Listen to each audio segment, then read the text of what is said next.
Next gen cup খেলতে কবে রওনা হবে ইস্টবেঙ্গল, জানুন। আগস্ট মাসের প্রথমেই যুক্তরাজ্যে শুরু হতে চলেছে নেক্সট জেনারেশন কাপ। আগামী 4 আগস্ট পর্যন্ত চলবে এই ফুটবল টুর্নামেন্টে।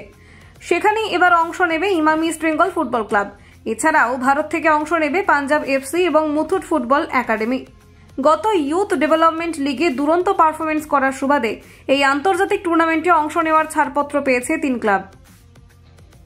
আগামী 26শে জুলাই এই টুর্নামেন্টে অংশ নেওয়ার জন্য রওনা দেওয়ার কথা লাল হলুদের।